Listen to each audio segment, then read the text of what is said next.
Hi, fans of high quality entertainment.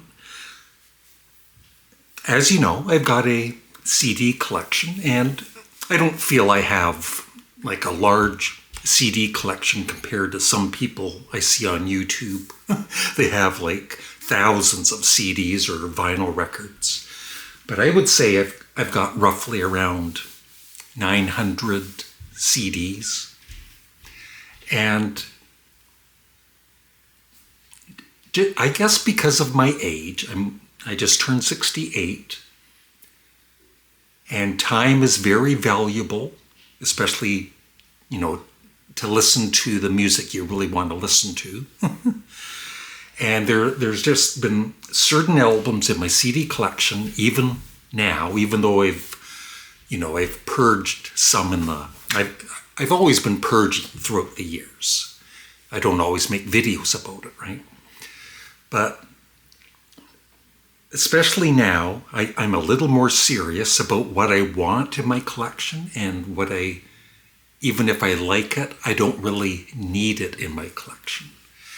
And also, there's always something new that I would like to get. For instance, the Frank Zappa Bongo Fury box set, and Sean Lennon's album with Les Claypool, the Claypool-Lennon Delirium, their third album is coming out.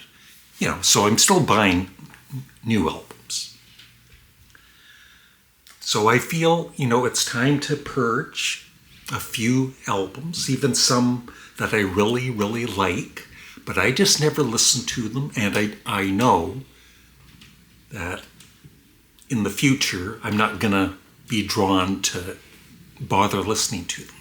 Some of them I've heard enough that I'm just done with them.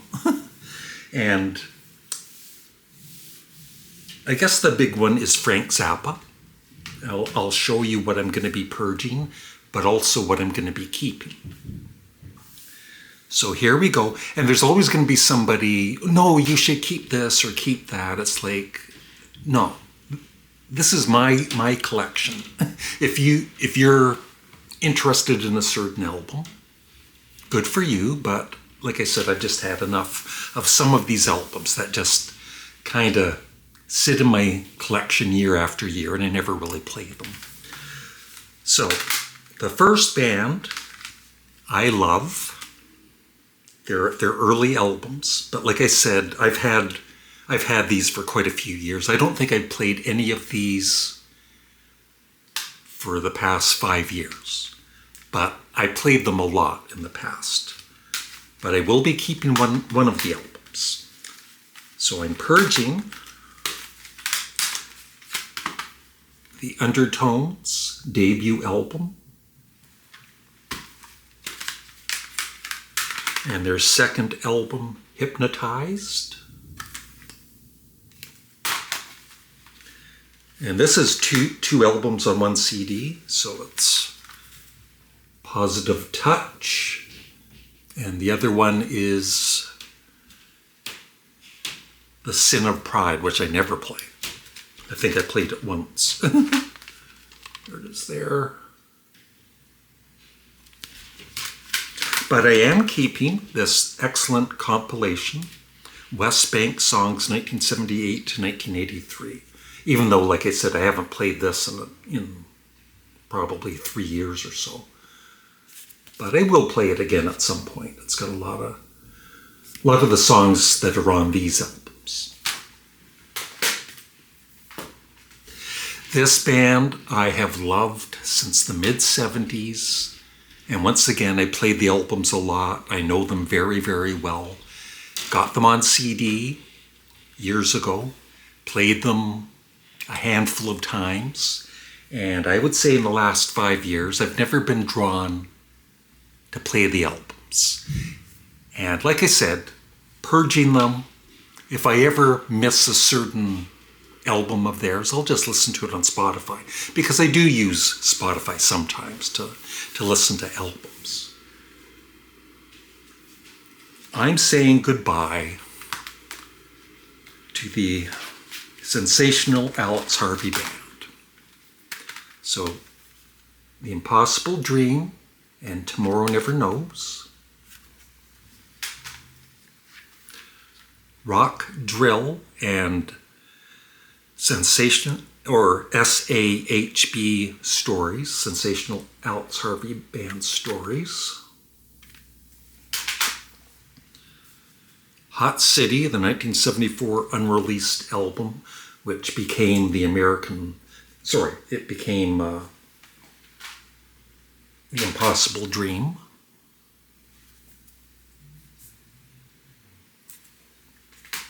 The Sensational Alex Harvey Band Live and the Penthouse Tapes.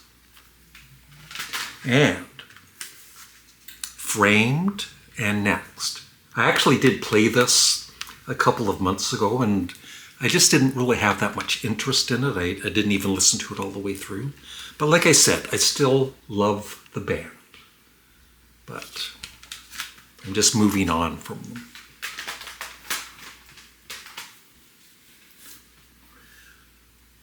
Now, I have all of the Yes albums on CD with John Anderson plus Drama, but I gave up on them after John Anderson left.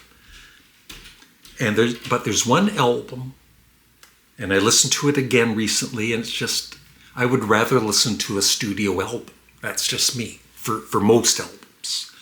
So, Yes songs. I don't need in my collection because I just know I will never play it.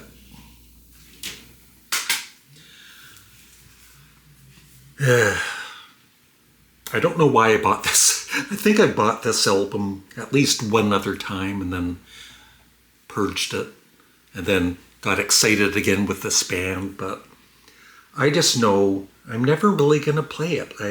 It's just one of my least favorite albums of theirs. It is Pink Floyd The Wall.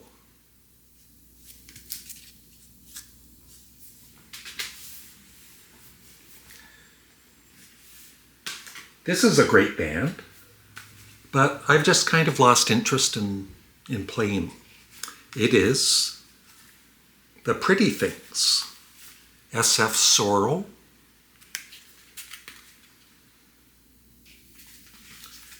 and Parachute.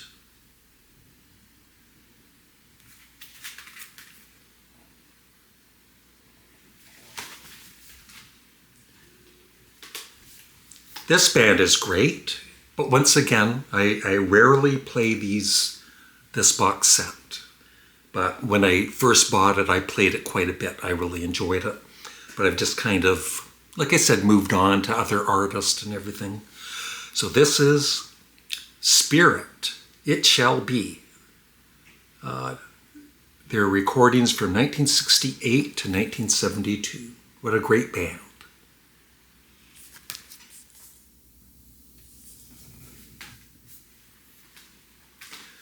Now I'm keeping some of my Jefferson Airplane, Surrealistic Pillow, and Volunteers. I never play these two albums. After Bathing at Baxter's,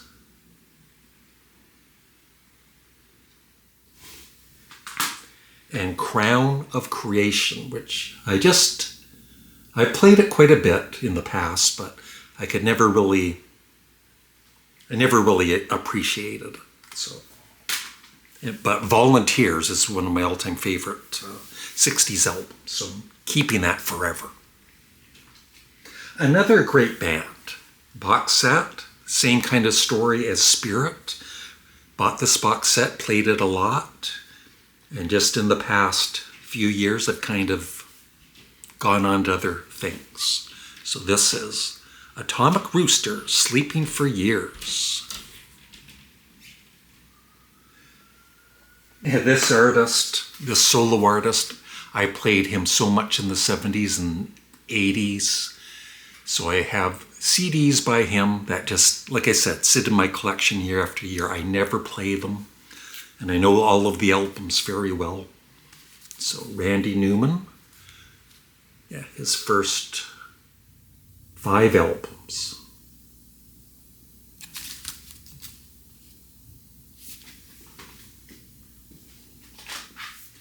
This band, I bought this on vinyl in the early 70s, loved the album. So I finally got it on CD a few years ago, played it 2 or 3 times and haven't played it since. So Savoy Brown, Street Corner Talkin'.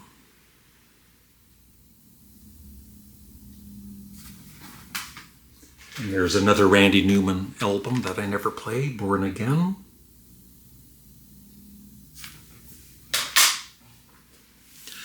Now we get into the main part of the video.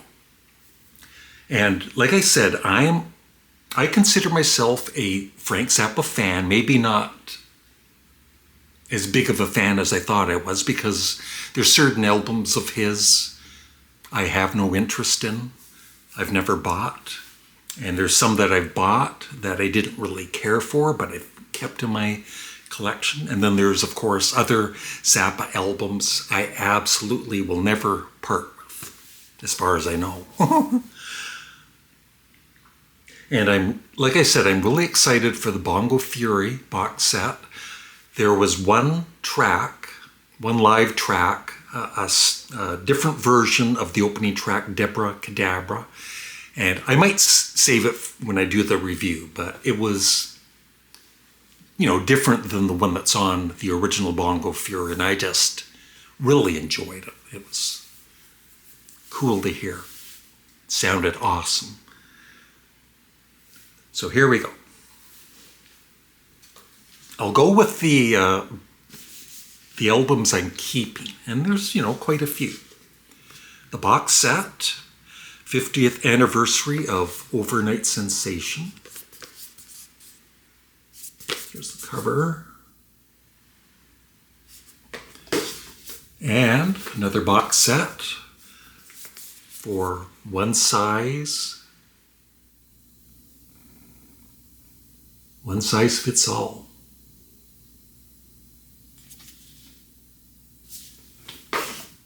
Keeping those.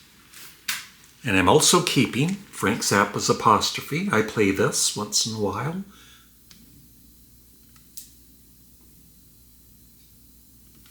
Thumbnail. Never part with this. We're only in it for the money. So all of these I play. Wacka Jawacka.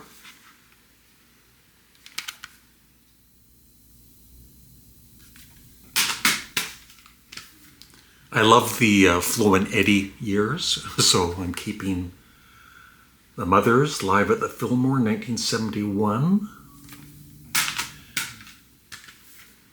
I think these albums are underrated. I have a new appreciation for them over the years. Ship Arriving Too Late to Save a Drowning Witch.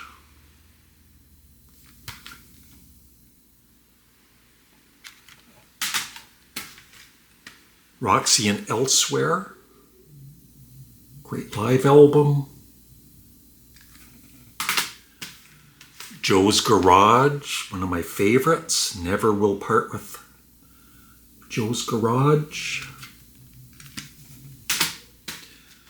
One of my other favorites, You Are What You Is.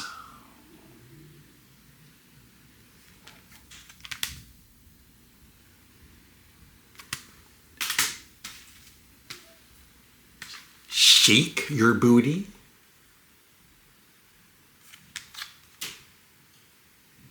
Chic, I get the joke. So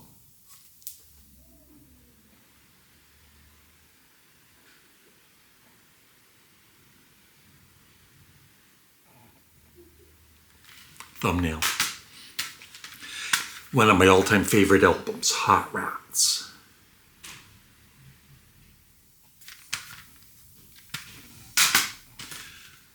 Another Flo and Eddie album I love. Just Another Band from LA.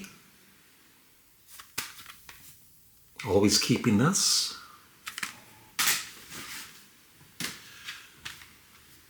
Possibly my favorite, or at least in the top 3. The Grand Wazoo.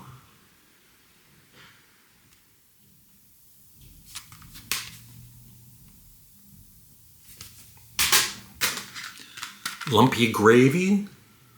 which I actually just played recently.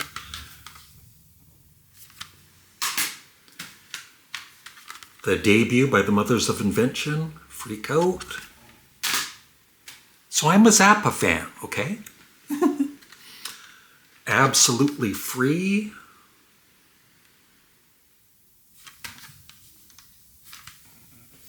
Two more. Another one that I feel is underrated, The Man from Utopia.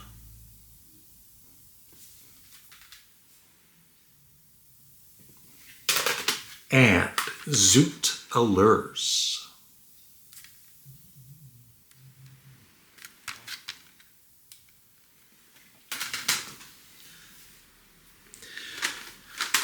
Okay, here are the ones I'm purging from my Zappa. I was never going to have the complete Frank Zappa collection on CD because it would be, I don't know how many, like 70, 80 official albums, and then all of the different live albums and everything. And these, like I said, I enjoyed some of them, but if I want to listen to Frank Zappa, it's going to be those albums that I showed you and not these. So this first one, it's because I have the box set, so I don't really need Overnight Sensation, the single CD.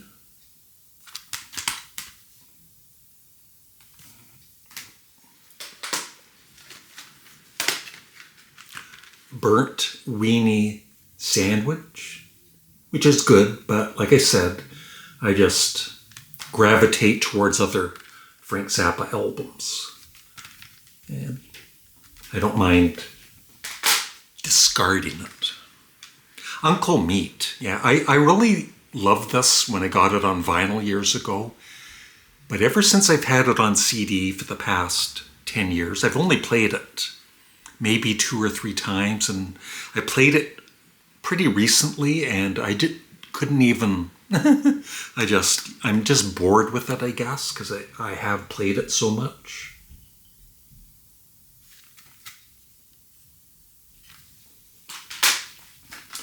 Compilation, Cheap Thrills, it's good, but once again, I'd rather listen to other Frank Zappa albums.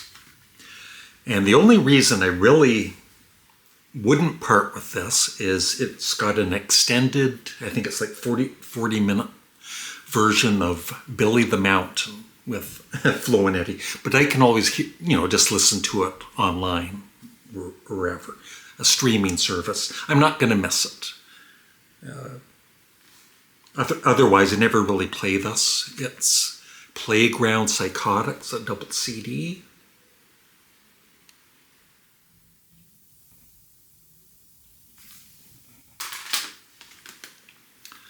Reuben and the Jets, his 50s doo-wop album, which was good, but I never play it.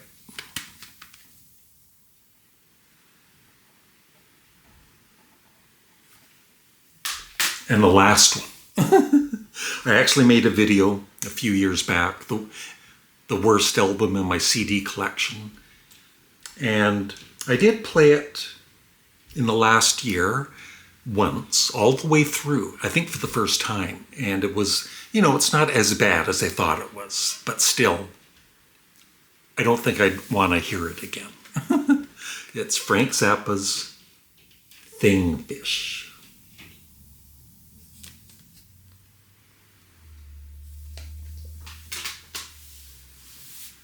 And that is it. That's what I'm purging from my CD collection. And somebody will always say, no, Larry, don't do that. But, there's once in a blue moon, I do regret, just like I think a lot of us music collectors, we sell CDs, to get more music. And, there's always going to be a regret, right? But I would say 95% of the time, I did the right thing. Not wanting to get it again. One of the big ones was, of course, selling my ELO box set. And then one of the viewers was kind enough to send me the box set again. And it's still here, and it will always be in my collection. So yeah, that's it. I'm purging. Thanks for watching. Have a great day. Bye.